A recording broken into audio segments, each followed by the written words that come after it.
I always knew my mother would choose him over me, but I never thought she would throw me out like I was nothing. I was 10 when my mother met Jeff. She called him charming, intelligent, a real man, everything my father supposedly wasn't. My father was, in her words, a wet noodle, a weak man who didn't know how to handle a strong woman. That's how she justified the divorce, how she explained why she needed someone like Jeff in her life. He was confident, successful, and made her feel special. I remember watching them together, the way she laughed at his jokes, the way she leaned into him as if he were the only thing keeping her standing. At first, I thought maybe she was right, maybe we needed him, maybe he would be good for us. I was wrong. The first time I realized something was off, I was 12. My mother had taken me to a dinner party at one of Jeff's colleagues' homes. It was supposed to be a fun evening, a chance for me to meet the people in his life, but the moment we arrived, I felt out of place. The conversation was full of words I didn't understand, but what I did understand was the way Jeff talked about people. He made cruel jokes at their expense, laughing as if it were the most natural thing in the world. Then somehow the topic shifted to people like my best friend from school, who happened to be gay. I don't remember how it started, but I remember how it ended. Jeff's voice, sharp and disgusted, declaring that people like my friend were an abomination, that they shouldn't even be alive. I remember my face burning with anger and shame. I tried to argue, but Jeff just laughed. "You're a child. You don't know anything." My mother didn't say a word. She just sipped her wine, nodding along like she agreed with every word. That night, I cried myself to sleep, realizing that this man, this person who was supposed to be my stepfather, saw the world in a way I never could, and my mother was letting it happen. By the time I was 13, Jeff had fully taken control of our lives. My older brother saw through him immediately, but unlike me, he wasn't afraid to fight back. He talked back, argued, refused to let Jeff push him around, and for that, he became Jeff's favorite target. I remember the night it all came to a head. My mother screaming, my brother throwing a backpack over his shoulder, slamming the door behind him as he left for good. He moved in with my dad that night. I barely saw him again after that. That's when I knew it was just me now. Me, my mother, and Jeff. I learned quickly how to survive in that house. Speak only when spoken to. Stay out of Jeff's way. Smile when my mother asked if everything was okay. It wasn't physical abuse. Jeff never hit me, never raised a hand. But he didn't have to.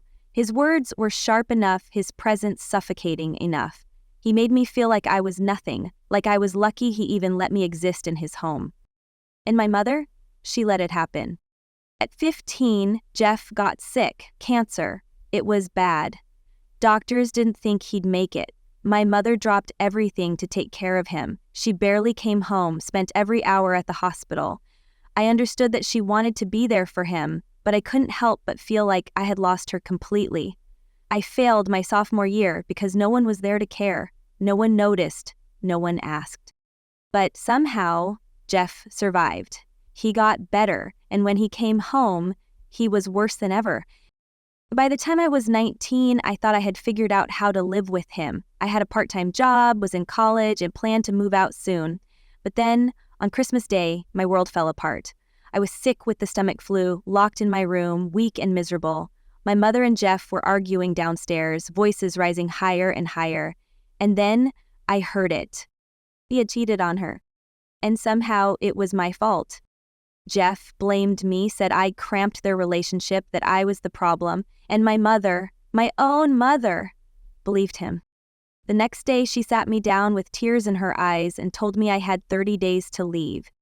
"I understand this is unfair," she whispered, "but you'll be leaving me soon anyway, and he is my forever." She chose him, she always had, and now she didn't even need to pretend otherwise. I packed my bags that night. I had 30 days to leave. At first, I thought maybe my mother would change her mind, that she'd wake up one morning, look at me, and realize the mistake she was making, that she'd see Jeff for who he really was and tell me I could stay. But the days passed and nothing changed. She moved through the house like everything was normal, like she hadn't just thrown her own daughter away. Jeff, on the other hand, seemed to revel in it. He barely looked at me, but I could feel his satisfaction in the way he moved through the house, as if he had finally won. I packed slowly, dragging out every second. I had a part-time job and some savings, but nowhere near enough to afford a place on my own.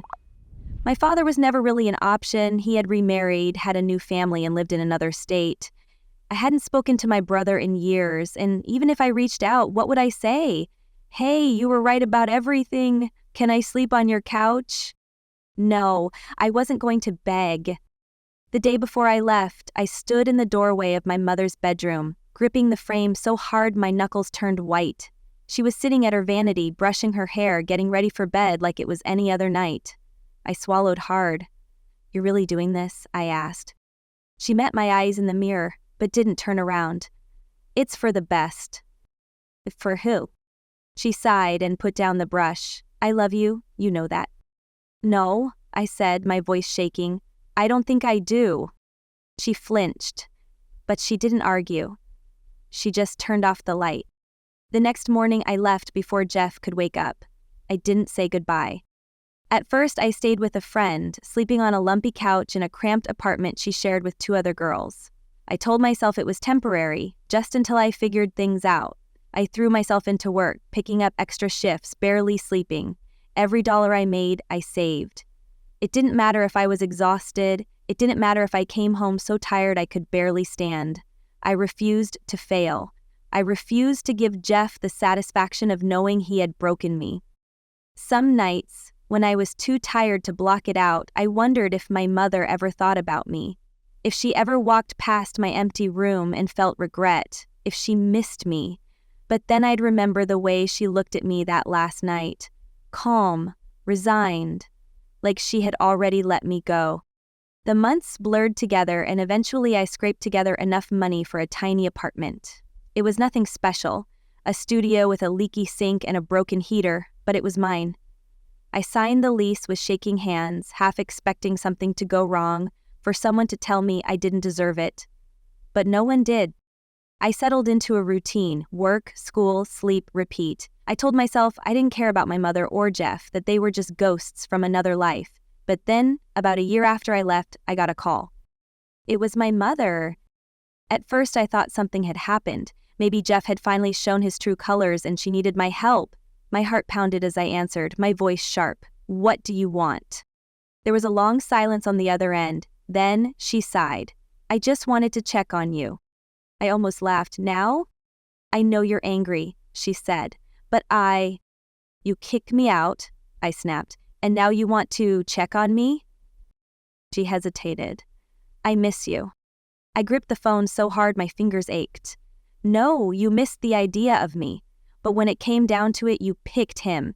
And if you called to make yourself feel better, don't bother." I hung up. For hours, I sat in my apartment, staring at the walls, trying to ignore the sinking feeling in my stomach. I had imagined this moment 100 times, pictured myself telling her off, making her feel even a fraction of the hurt she had caused me. But now that it had happened, I just felt empty. Weeks passed, and I didn't hear from her again. I thought maybe that was the end of it, but I was wrong. One night I was at work when my phone buzzed. It was a text from an unknown number. "Mom's in trouble. She needs you." My stomach clenched. I knew who it was before I even looked up the number. Jeff. I should have ignored it. I should have deleted it and gone back to wiping down tables. But, against my better judgment, I replied, "What do you mean?" The response came almost immediately. "She's sick." For the first time in years, I felt real fear. I stared at the message on my phone, my fingers hovering over the screen. "She's sick." It wasn't much, just 2 words, but they sank into my stomach like a stone. I told myself not to care. My mother had made her choice years ago. She wasn't my responsibility. But no matter how hard I tried to ignore it, the fear sat heavy in my chest. I didn't respond. Instead, I finished my shift, went home, and tried to sleep. But my mind wouldn't stop racing. What did he mean by sick? How bad was it? Was she in the hospital? Dying? I hated Jeff. I hated my mother for choosing him.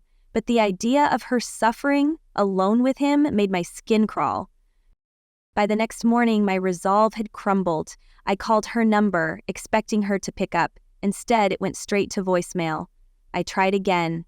Nothing. Against every instinct, I called Jeff. He answered on the first ring. Took you long enough, he said. What's going on? I snapped.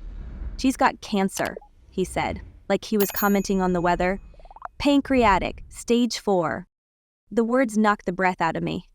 For a second, I couldn't speak. My mother, sick, dying? My mind flashed back to the last time I had seen her, still clinging to Jeff like he was her lifeline. Had she been sick then? Had she known?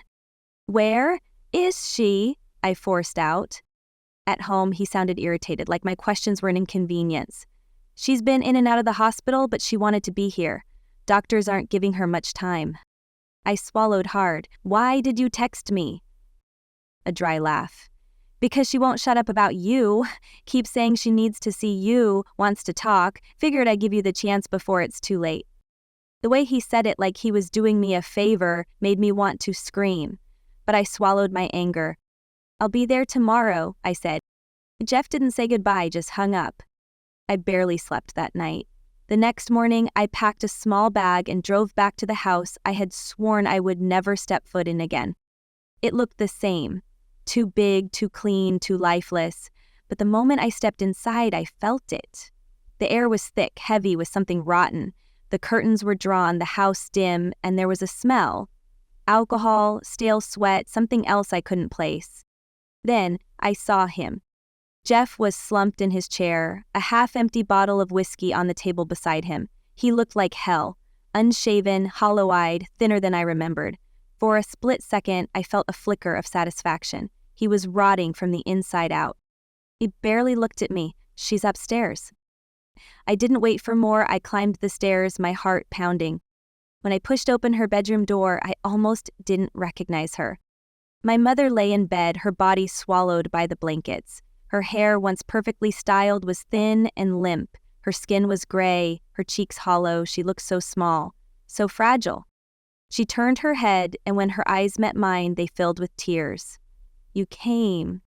I stayed in the doorway, frozen. You asked for me. She reached out a trembling hand. Please. I didn't want to. I didn't want to give her comfort after everything, but my body moved on its own. I sat on the edge of the bed, and for the first time in years, I let her touch me. Her fingers, bony and cold, clutched mine. I'm sorry, she whispered. I wanted to pull away to tell her it was too late, but all I could say was, for what? For everything, for choosing him, for not seeing what he really was, her voice cracked. I thought I was doing the right thing. I thought I was protecting you. A bitter laugh escaped me. Protecting me? You threw me out. She closed her eyes, her face crumpling. I know. Silence stretched between us. I should have been angrier. I should have screamed at her, told her she didn't deserve my forgiveness. But looking at her now, frail and dying, all I felt was exhaustion. He's still stealing from you, isn't he? I finally asked. Her eyes flickered with something like shame. He takes my medication, says he needs it for his back, but then he forgets to refill it, and her breath hitched. I don't have the energy to fight him anymore. A slow burning rage built in my chest. Jeff was using her even now, in her final days. I glanced around the room, no framed pictures of me, no signs that I had ever lived in this house. It was like Jeff had erased me completely. I want to help, I said, surprising myself. Tears slipped down her cheeks. I don't deserve it. You don't, I agreed. But I'm still going to. Because Jeff wasn't going to win. Not this time. I stayed. I told myself it was only for a few days, just long enough to make sure my mother had what she needed, just long enough to figure out how bad things really were, but deep down, I knew the truth. I couldn't leave her alone with him. Not like this.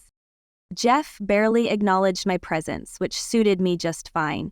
He spent most of his time in his chair, a glass in his hand, the television droning in the background. Occasionally, he'd grunt something about how hard this was for him, how much stress he was under.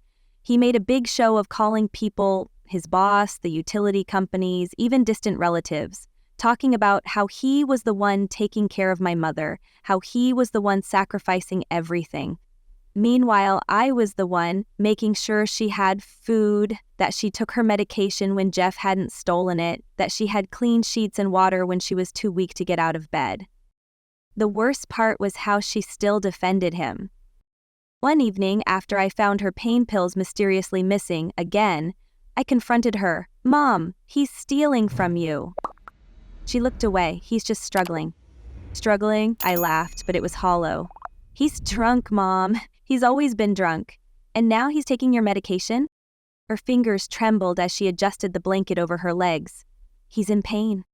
"So are you," I snapped, "but I don't see you taking his medication." She didn't answer. She just stared at the wall, her expression distant. And I realized then, she knew. She knew exactly what he was doing, but she had spent so many years making excuses for him that she didn't know how to stop. Maybe she didn't even want to. That night, I locked her medication in my suitcase. Jeff would have to go through me to get to it. A few days later, I walked into the kitchen to find him pacing, his jaw tight. "Where's the morphine?" I leaned against the counter, crossing my arms. "Gone." His eyes narrowed. "She needs it." "She has it," I said coolly, "but you don't." For a second, I thought he might lunge at me. His hands clenched at his sides, his face dark with barely contained rage. Then, just as quickly, he relaxed, a smirk twisting his lips. "So this is how it's gonna be, huh? You come back after all these years and think you can run things?" I met his gaze without flinching. "Someone has to." He laughed, shaking his head. "You always were a little bitch. Better than being a parasite." His smirk faded. "You think you're so much better than me? You think you can just waltz in here and change things?" He stepped closer, lowering his voice. "Let me tell you how this is gonna go. Your mother is dying. And when she's gone, this house, it's mine. You'll be nothing, just like you always were." I felt my pulse in my throat, but I didn't let him see my fear. "This house isn't yours." He grinned. "It will be." I wanted to scream at him, wanted to tear this whole place apart, but I forced myself to stay calm. Because I knew something he didn't. My mother had already signed the house over to me. I had found the paperwork a few nights ago, tucked away in her bedside drawer. It had been done months earlier, before she got too sick to think clearly. Maybe it was guilt, maybe it was her way of making sure Jeff didn't take everything, but whatever the reason, it was mine now. And when she was gone, Jeff would have nothing. I didn't tell him, not yet. Instead, I waited. I played the role of the dutiful daughter, caring for my mother, pretending not to notice when Jeff drowned himself in booze. I watched him spiral, unraveling bit by bit, and I gathered every piece of information I could. I found out he had debts. Huge ones. I found past due notices buried under piles of junk mail, collection agencies hounding him. I found out that he had lost his job months ago, but he was still telling people he was employed. And I found out that he had a gun, hidden in the house, tucked under the couch cushions like a dirty little secret. It was all building to something. I could feel it. And then, one night, it happened. I was sitting by my mother's bedside when I heard the crash downstairs. Glass shattering, a heavy thud. Then Jeff's voice, slurred and angry. I rushed down to find him standing in the kitchen, his face twisted with drunken rage. A broken whiskey bottle lay on the floor, liquid seeping into the tile. He was swaying, barely able to stand. "You," he snarled, pointing a shaking finger at me. "You think you can take everything from me." I didn't move. "I haven't taken anything from you, Jeff, but you've taken everything from her." His face twisted, and for a moment I thought he might hit me, but then he stumbled back, laughing bitterly. "You know what? Fuck this. Fuck you. I don't need this shit." He grabbed his keys and staggered toward the door. "You're in no shape to drive," I said. He shot me a glare. "Try and stop me." And then he was gone, the front door slamming behind him. I stood there, shaking, listening as his car roared to life. An hour later, the cops showed up. Jeff had crashed into a ditch a few miles away. He was fine, of course he was, but the car wasn't. And neither was his record. Turns out, this wasn't his first DUI. They arrested him on the spot. For the first time in my life, I felt like I could breathe. But I knew it wasn't over, not yet. Jeff was out of the house, but not out of my life. He posted bail the next morning. I wasn't surprised. Drunk or not, he always had a way of wriggling out of consequences. He came back to the house like nothing had happened, slamming the door open so hard the walls shook. I was in the kitchen making tea for my mother when I heard him stomp in. His face was swollen with rage, a thin cut above his eyebrow from the crash. "You think you've won." His voice was hoarse, thick with alcohol even at this hour. I didn't look up. I think you got exactly what you deserved. He kicked a chair out of his way. "You think you're so fucking smart, don't you?" I set the teapot down with deliberate care. "Smarter than you." That was the breaking point. He lunged at me so fast I barely had time to react.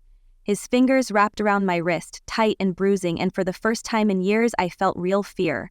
Jeff had never put his hands on me before. He hadn't needed to. His words had always been enough. But now, his control was slipping. "You think you can take this house from me?" His breath was hot and sour against my face. "You think you can just walk in here and ruin my life?" I wrenched my arm away, stepping back. My voice was steady even though my heart was pounding. "The house isn't yours, Jeff." His eyes narrowed. "What did you just say?" I held his gaze. "Mom signed it over to me months ago." The moment the words left my mouth, I saw something break inside him. His face went blank, his hands twitching at his sides. He looked around the room like he was seeing it for the first time, like he was realizing it no longer belonged to him. "No," he muttered. "No, she wouldn't do that." "She did," I said. "She wanted to make sure you didn't take everything from her." He let out a low, shaking breath. "That stupid bitch." I moved before I could think. My hand flew out, slapping him across the face so hard my palm stung. The sound echoed through the kitchen. Jeff stumbled back, eyes wide with shock. "Don't you ever talk about her like that," I said, my voice shaking with fury. "You don't deserve to say her name." For a second, I thought he might hit me back, but then he laughed. A dry, humorless sound. "This isn't over," he said. "You think a piece of paper changes anything? You think you can just erase me?" "I don't have to," I said. "You're already doing that yourself." I turned my back on him, walking out of the kitchen before he could see my hands trembling. That night, I stayed awake, listening to the sounds of Jeff moving through the house. He was restless, muttering under his breath, slamming cabinets, making calls that no one answered. He was unraveling, and I knew it was only a matter of time before he snapped completely. So I made a plan. First, I called the bank. My mother's accounts were still in her name, but since she had given me power of attorney, I had access. I froze everything. Jeff had been draining her money for years, using her credit cards, pulling cash when she was too sick to notice, but now his well was dry. Next, I called the police. I told them about the stolen medication, the threats, the gun under the couch. I filed a formal complaint, ensuring that there was now a record of his behavior. If he so much as breathed in my direction the wrong way, I wanted the authorities to have a paper trail. Then I called a lawyer. Jeff had no claim to the house, no legal ground to stand on. But I didn't just want him out. I wanted him gone, permanently. I wanted to make sure that when my mother died, he wouldn't be able to manipulate his way back in. So I started eviction proceedings. It would take time, but I didn't care. I would see it through to the end. The next morning, I woke up to find him standing in the living room, his phone in his hand, his face twisted with barely contained rage. "You fucking bitch," he spat. "You froze the accounts?" I picked up my coffee cup, taking a slow sip. "Good morning to you too, Jeff." He threw his phone against the wall. "Do you have any idea what you've done?" "Yeah," I said. "I've made sure you can't steal from her anymore." His hands clenched into fists. "I swear to God, if I what?" I cut him off. "If I stand between you and the money you think you're entitled to? If I stop you from bleeding her dry before she's even dead?" I set my cup down, meeting his glare with calm, steady eyes. "Go ahead, Jeff, finish that sentence." Ooh, he didn't. He just stood there, breathing hard, his face red with fury. I leaned back against the couch. "By the way, the police know about the gun. You might want to get rid of it before they come asking questions." That was the final blow. I watched as the reality of his situation crashed down on him. He had lost control. He had lost everything. He stormed out of the house, slamming the door so hard the windows rattled. I let out a slow breath. my body shaking with adrenaline. I knew he wasn't gone for good, but I also knew that for the first time in years, Jeff was afraid. And that meant I was winning. Jeff didn't leave right away. He lingered in the house like a disease, infecting every space he touched. He still slept in my mother's bed, still sat in his chair by the television, drinking himself into a stupor. But he didn't speak to me. Not directly. Instead, he let his anger fester, simmering beneath the surface, waiting for the right moment to lash out. At first, he tried to intimidate me. He'd slam doors when I walked past, stand too close when I was making tea, mutter insults under his breath just loud enough for me to hear. But I didn't react. I refused to give him the satisfaction. And that only made him angrier. One night, I woke up to the sound of something crashing downstairs. I grabbed my phone and crept to the top of the staircase. Jeff was in the kitchen, tearing through drawers, cabinets, throwing things onto the floor. My heart pounded as I watched him rip apart the silverware drawer, his breath ragged, his hand shaking. Then he stopped. His whole body went rigid, and slowly, he turned his head toward me.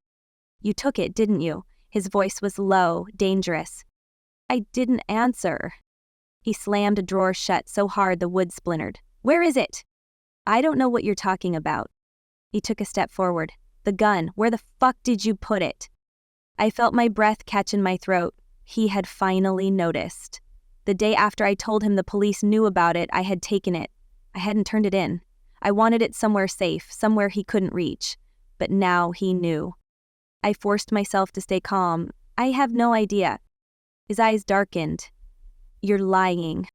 "Prove it."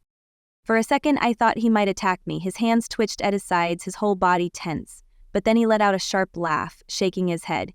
"You think you've won, don't you?" I didn't answer. He took a step back, running a hand over his face. "You have no idea what's coming," he muttered. Then he turned and stalked out of the house. I locked the doors behind him.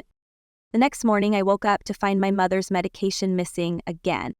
I tore through my bag, the locked case where I had been keeping it, every place I had hidden it.